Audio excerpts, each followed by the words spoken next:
네, 미국 남가주 연합 찬양대 내 영혼의 햇빛 비치니라는 찬양입니다. 찬양 가사처럼 우리의 영혼에 주님의 은혜의 빛이 비치고 우리의 영혼의 봄날이 되도록 주님의 영광의 빛을 비춰주시길 원합니다. 비가 내리고 좀 쌀쌀해지긴 했지만 이제 완연한 봄이 되었습니다. 절기상으로 경칩도 지났습니다. 동면에 들던 그 벌레와 동물들이 기지개를 펴면서 깨어나는 계절이 되었습니다. 봄은 우리가 무언가를 시작하기에 좋은 계절입니다. 그래서 솔로몬은 아가서의 말씀을 통해서 이렇게 노래합니다. 아가서 2장 10절에서 12절 말씀 이렇게 노래합니다. 나의 사랑하는 자가 내게 말하여 이르기를 나의 사랑 내 어여쁜 자야 일어나서 함께 가자. 겨울도 지나고 비도 그쳤고 지면에는 꽃이 피고 새가 노래할 때가 이르렀는데 비둘기의 소리가 우리 땅에 들리는구나. 아가서를 지은 솔로몬이 나의 사랑 어여쁜 자여 일어나 함께 가자 이렇게 권한 것처럼 저도 성도님들께 이렇게 권합니다. 봄이 왔습니다. 새봄이 왔습니다. 일어나 함께 주님의 뜻을 이루시는 아름다운 봄날 되시기를 원합니다. 봄이 되면은 생각나는 그 미술 작품이 있는데 빈센트 반 고흐의 씨 뿌리는 사람이라는 작품입니다. 빈센트 반 고흐의 씨 뿌리는 사람은 고흐가 좋아하는 노란색 윗부분을 이렇게 차지하면서 노란색 태양과 노란색 들녘 아래 씨를 뿌리는 사람의 모습이 힘차고 아름답게 그려져 있습니다. 빈센트 반 고흐의 씨 뿌리는 사람을 보고 서정주 시인은 이렇게 노래했다고 합니다. 분홍 구름도 몇 줄 동녘 하늘에 들러리 섰나니 이 봄날의 대지에 씨 뿌리지 않고 어이 견디리 배려 못 쓴 청년 하나 밀씨를 뿌리고 있네.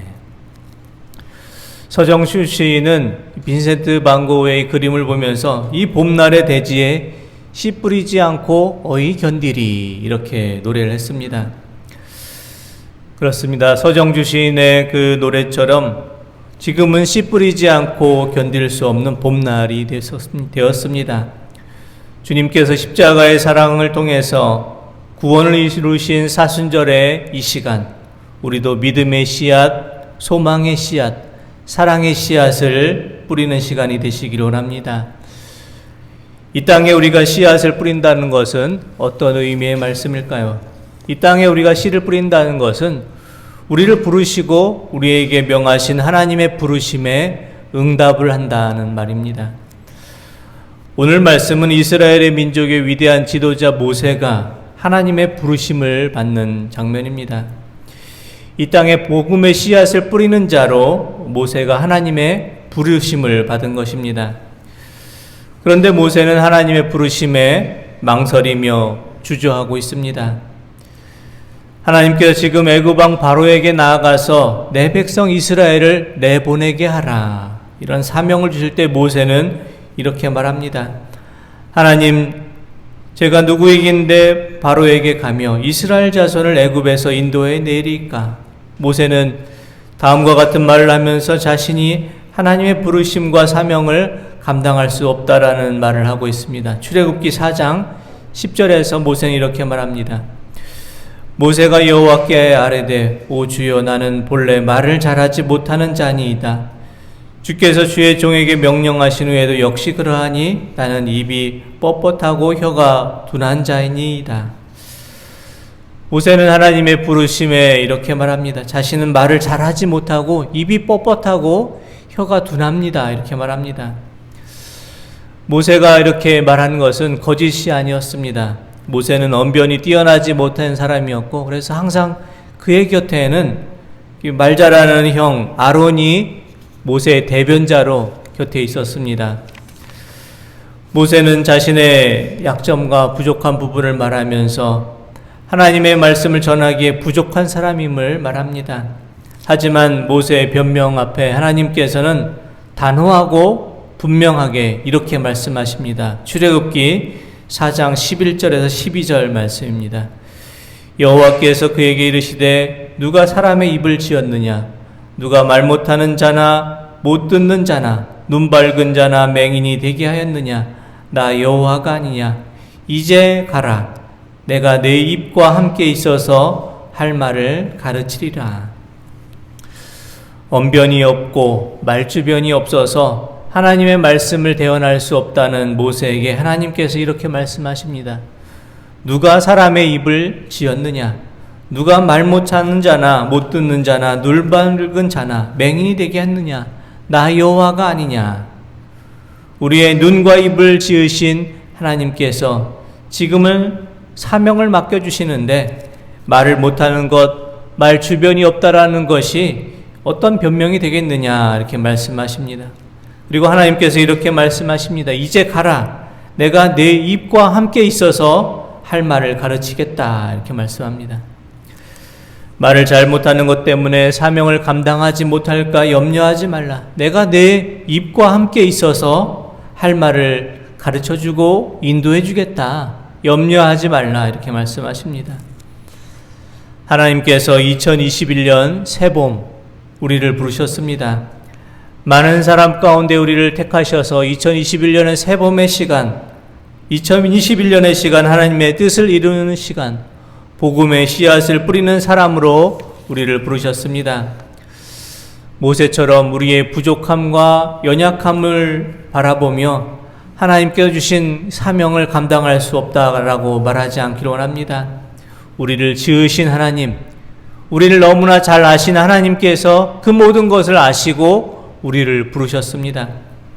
우리의 연약함, 부족함을 몰라서 우리를 부르신 것이 아닙니다. 우리의 부족함과 연약함에도 불구하고 우리가 하나님의 자녀로 부르심을 받은 것은 우리를 통해서 이루실 하나님의 뜻과 계획이 있기 때문입니다. 저는 말씀을 준비하면서 왜 하나님께서 80세 노년이 된 모세를 이때에 부르셨을까? 좀 더 일찍 부르시지 이 80세의 나이에 부르셨을까? 이렇게 생각을 해봤습니다. 우리가 아는 바와 같이 모세는 애굽의 공주의 양자로 부림받아서 궁궐에서 애굽의 교육을 받으며 자랐습니다. 애굽의 왕자로 불리며 많은 학문을 배우고 육체가 건강하고 힘이 넘치고 권세를 자랑하던 그 40대의 왕성한 시절이 있었습니다. 하지만 그때 하나님께서 모세를 부르지 않으셨습니다. 만약 힘도 있고 지식도 있고 권세도 있던 40대의 모세를 하나님께서 부르셨다면 모세는 이스라엘 백성들을 이끌고 40년 광야의 길을 감당하지 못했을 것입니다. 자신의 능력을 의지하기보다 자신의 패기와 힘과 능력을 의지했을 때 많은 잘못과 실수를 범했을 것입니다. 애굽의 궁궐에서 도망쳐서 40년 미디안 목자로 지내면서 양과 염소를 키우면서 겸손과 인내를 배운 모세는 비로소 하나님께서 쓰실 적합한 사람으로 준비가 된 것입니다. 만일 하나님께서 말 잘하는 사람을 민족의 지도자로 부르셨다면 말 잘하는 아론을 지도자로 세울 수 있을 것이었습니다. 전쟁에 능한 사람을 지도자로 삼으셨다면 여호수아나 갈렙과 같은 전쟁에 능한 자를 부르셨을 것입니다. 하지만 말도 많고 탈도 많은 이스라엘 백성들, 하나님께서 은혜와 사랑을 베푸셨지만 한결같이 불평투성이, 불만투성인 백성들을 다독이면서 대변하면서 중보기도하면서 이끌 수 있는 지도자로는 모세가 가장 적합했습니다. 그래서 민수기 12장 말씀을 통해서 하나님께서 모세를 지도자로 삼은 이유를 이렇게 말씀하십니다. 민수기 12장 3절 말씀입니다. 이 사람 모세는 온유함이 지면의 모든 사람보다 더하더라. 아멘. 온유함을 의미하는 히브리어 단어 아나우라는 단어는 곤란을 당하다, 괴롭힘을 당하다 라는 뜻을 의미하면서 고난을 통해서 경건함을 이루다 이런 뜻이 있습니다. 모세가 이룬 온유함은 고난을 통해서 괴로운 시간을 인내하면서 이룬 경건함, 온유함이었습니다.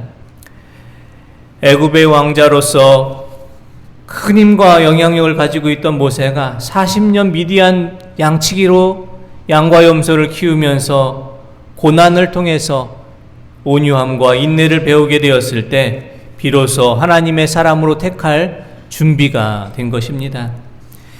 자신이 가진 모든 것을 포기하고 완전히 무력해졌을 때 그 무력해진 모세를, 온유해진 모세를 통해서 하나님께서 그 사명을 맡겨주실 수 있고 그 사명을 감당할 수 있도록 부르셨던 것입니다.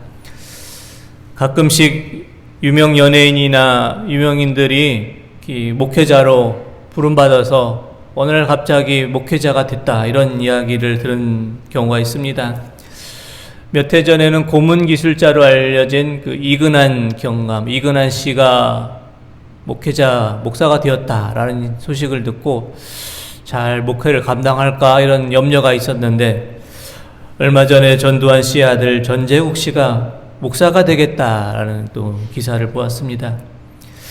그는 2004년도 조셉 포탈 73억 5,500만 원 전두환 씨 비자금을, 채권을 관리하고 소유한 혐의로 2007년에 징역 2년 6개월을 선고받아서 감옥에서 생활을 했었는데, 그 감옥 생활 중에 하나님을 만났다라고 합니다. 그는 2015년 미국에 은닉한 재산 122만 달러를 환수당하기도 했습니다. 이근한 씨도 전재국 씨도 목사로 부름을 받을 수 있습니다. 예수 그리스도의 사랑과 용서로 용서받지 못할 죄는 없기 때문입니다. 하지만 세상의 어떤 임금보다도 큰 힘을 휘둘렀던 전두환 씨의 아들이 그 힘과 영향력으로부터 벗어나 약함의 경지에 도달하려면 오랜 시간 능욕과 궁핍과 핍박과 곤란의 시간을 인내하는 그런 시간이 필요합니다.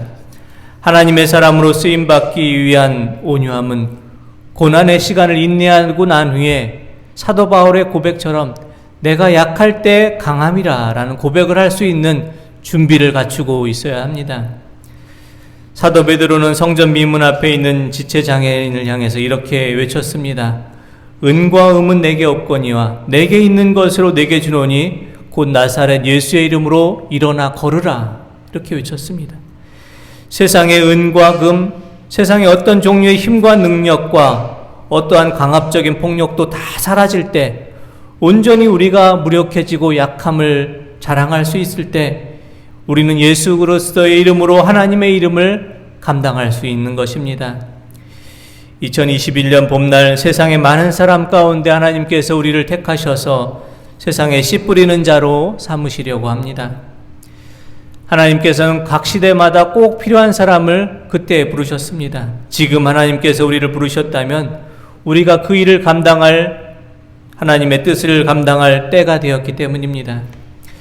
지금 하나님께서 우리를 부르셨다면 하나님의 부르심을 감당할 가장 좋은 때이기 때문입니다. 시나이 산에서 모세를 이스라엘 지도자로 부르신 하나님께서 2021년 새봄 우리를 씨 뿌리는 자로서 복음의 씨앗을 뿌리며 복음의 사명을 감당하는 자로 우리를 부르셨습니다. 사순절은 우리의 영혼이 깨어나는 영혼의 봄날이 되어야 합니다. 사순절의 시간을 보내면서 하나님께서 내게 요구하는 것이 무엇인지를 깊이 깨닫는 시간이 되시길 원합니다. 하나님의 뜻을 깨달은 그때부터 내가 행할 수 있는 작은 일들을 실천하길 원합니다. 친절한 말 한마디, 다정한 미소, 따뜻한 시선이 새봄에 심는 씨앗이 될 수 있기를 원합니다. 그리고 모든 일에 절제하는 사순절의 시간이 되시길 원합니다. 세상의 즐거움과 쾌락과 욕망도 주님의 십자가 앞에 내려놓는 사순절의 시간이 되시기를 원합니다. 봄날에 뿌려진 씨앗은 오직 싹을 틔우는 일에만 집중한다라고 합니다. 사순절에 영혼의 봄을 맞이해서 우리 안에 주님께서 주신 생명의 씨앗을 틔우는 일에 우리의 마음을 집중할 수 있기를 원합니다. 주님의 십자가를 따르는 일에 우리의 마음을 집중하는 사순절의 시간이 되시기를 원합니다. 하나님의 은혜라는 찬양이 있는데요. 그 내용의 가사는 이렇습니다. 나를 지으신 이가 하나님, 나를 부르신 이가 하나님, 나를 보내신 이도 하나님, 나의 나 된 것은 다 하나님의 은혜라. 사랑하는 성도 여러분, 우리를 지으신 하나님께서 오늘 이 시대에 우리를 부르셨습니다. 우리의 달려갈 길 다 가도록, 우리의 마지막 호흡이 다 하도록 주님의 십자가를 품고 나아가실 수 있기를 원합니다. 이른 봄날 씨 뿌리는 농부의 마음으로 사순절의 시간 주님의 부르심에 응답하며 생명의 씨앗, 말씀의 씨앗, 기도의 씨앗을 뿌리시고 우리를 지으시고 이끄시는 하나님의 뜻을 이루시는 우리 모든 성도님들 되시기를 원합니다. 기도드리겠습니다. 하나님 아버지, 모세를 부르셔서 이스라엘 민족을 이끌게 하셨듯 이 시대 저희를 택하시고 부르셔서 씨 뿌리는 자로 택해 주심을 감사드립니다. 입이 뻣뻣하고 혀가 둔한 모세를 부르셔서 가라, 내가 네 입과 함께 있어서 할 말을 가르치리라 말씀하셨던 것처럼 부족한 저희에게 주님의 능력을 채워주시고 십자가를 통해 사랑과 용서의 마음을 배우게 하셔서 이 땅에 평화와 생명의 씨앗을 뿌리게 하여 주옵소서. 땅에 심기운 씨앗이 오직 싹을 틔우는 일에만 집중하듯 사순절의 시간 오직 주님의 십자가에만 마음을 모으기를 원합니다. 오직 주님의 십자가를 따르는 일에만 우리의 마음을 집중하기를 원합니다. 우리를 지으신 하나님, 우리를 부르신 하나님, 우리를 보내신 하나님의 뜻을 깨닫게 하시고 우리의 달려갈 길 다 가도록, 우리의 마지막 호흡 다 하도록 주님의 십자가를 품고 주님께서 걸어가신 십자가의 길에 순종하며 그 길을 따르게 하여 주옵소서. 저희를 지으시고 부르시고 이끄시는 하나님의 뜻과 계획에 저희를 온전히 사용하여 주옵소서. 예수 그리스도의 이름으로 기도드립니다. 아멘.